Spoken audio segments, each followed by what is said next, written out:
Well, we often talk about getting your foot in the door when you're looking for a job. Well, here's another real job for you that literally takes that advice.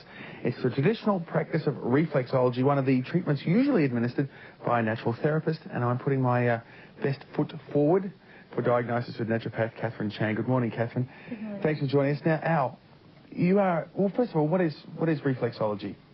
It's a very ancient art, actually, of pressure point that can be applied to the feet or the hands. Okay. Andrew, and it's being able to... Sorry. I was just telling you, cameraman, back off my feet. It's disgusting. Being able to assess the state of the person's health just by observing the feet. Yeah. And in your case, Andrew, since we were doing a diagnosis on your feet, I see very nice, healthy, strong feet. I can see you consume lots of water, which is very important. You've just told me that as well. Yeah.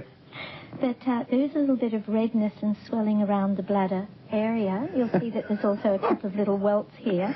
And that could indicate that there is a bit of pressure around the bladder. Yeah. And also... So I need to go now? Well, we could stimulate it. Help things along. But the heel itself refers or relates to the bowel in the system. Yeah. And people feel that even though they drink a lot of water, they wonder why they may still get problems of retaining that water. And it could be that the moisture really isn't being absorbed by the bowel because there's still a lot of uric acid in the system. So each point in the foot, every part of the foot it relates to a different part in the body? Yes, it does. So should we be wearing, on weekends, there's a look at what you know, like the lung and the breast is the main part of the foot there. That's right. Should we be wearing bare feet? Is that the best thing we can do for our health in terms of our feet? We really ought to be going barefoot as much as possible, yes. Walking on sand or very light pebbles even. What about if you're walking on asphalt and things like... I mean, I spend most of my weekend walking around. On asphalt? Still and all very beneficial. It's when you cramp your feet into tight-fitting shoes or into women with heels. So I've got to stop wearing heels too. Now, let me ask you, Catherine, is it a rewarding job? Is it a great thing to do? It's a wonderful. How long does it take to become a reflexologist? To be a qualified reflexologist, you're looking at about 200 hours of study.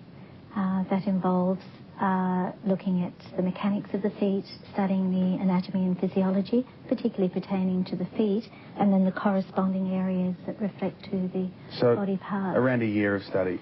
Yes, close to a year of study, and that also involves clinic care or patient management within that time. All right, Catherine. Well, it sounds like a good... And I know it works because my mum's done some of this as well, and she's at me pushing and prodding, and I think I need to go. Yes, Andrew, we'll be at the Mind, Body, Spirit Festival this coming weekend, and I lecture at the Endeavour College there at Summer Hill, and we'll have a stand at the Mind, Body, Spirit if anyone's interested. At Sydney this weekend? Yes, Sydney this weekend at Darling Harbour. If anyone's interested in reflexology, they might like to come along and have their foot probed at and all right, Catherine, see what can be assessed from their feet. And they should wash their feet like I did and before they go there. Catherine Chan, naturopath, thank you very much for your time this morning. You're welcome, Andrew. Thank you very much.